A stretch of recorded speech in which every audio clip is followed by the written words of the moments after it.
Shirkadda City Furniture oo ka mid ah shirkadaha ugu waaweyn Somaliland ee soo saara agabka guryaha, xafiisyada iyo qalabaynta hoteelada oo ka qayb galay munaasabadda hoteelka Sky uu qabtay shirkadihii dib u casriyeeyay hoteelka Sky kaasoo shirkadda City Furniture ay qayb weyn ka ahayd oo guud ahaanba si casri ah ay u qalabaysay qaybaha hurdada iyo cuntooyinka kala duwan ee hoteelkani uu ka kooban yahay.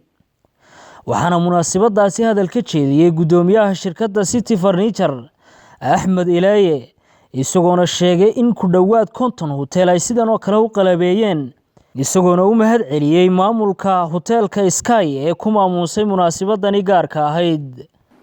horta anagu City Furniture ahaan runtii waxaan nahay shirkadda qalabaysay hoteelka gebi ahaantii ka aynu ku fadhino iyo ka qololka yaalla intaba. marka City Furniture waxay caan ku tahay waxa weeyaan runtii qalabaynta hoteelada, guryaha, meelaha muassasaadka tacliinta ah, maxaa dhahdaay hoteeladan cuntooyinka, ofiisyada laftooda. marka waxa runtii farxad weyn ah in dadkii xirfadlayaasha ahaa ama mihnadayaasha ahaa ee iyaga laftooda adeegyadan qabanayay maanta meel la isugu keeno iyaga laftooda runtii halkan isku baranayaan. marka shirkaddu waa taasi kulli ninkii aan aqoonin inay aqoon noqoto kii yaqaanay runtii kororsiin u noqoto. reerka runtii waxay naga mudan yihiin caawana inoogu yeedhay inagoo uga mahad celinaynaa waa inaynu ducayno. ilaahay waxaynu uga rajaynaynaa subxaana wa tacaala inuu hoteelka mid barakaysan ka dhigo oo hana qaada waxa runtii dumuuxaadkooda iyo hemigooda yahayna ay ka xaqiijiyaan insha allahu tacaala.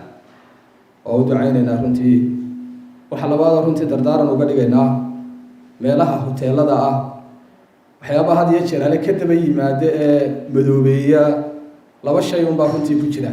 mid dad muslimiin baan nahay oo runtii in macaasida laga ilaaliyo oo hoteelku runtii uu noqdo hotel transparency oo dadka oo dhan ka dhaxeeya ummadda dabaqaadkeeda oo dhammaan runtii ay isku iman kartay oo mushaarakeyn karto wixii macaasi ee dadka ku fool xun iyo dhaqanka iyo diintan laga ilaaliyo. intaa runtii dardaaran baan oran lahaa waana ku rajo weynaa runtii insha allahu tacaala ay ka soo baxeen legacy fiican bay u tahay. marka taasina runtii iyada lafteeduna sharaf bay noo tahay in halkan ku kulanno.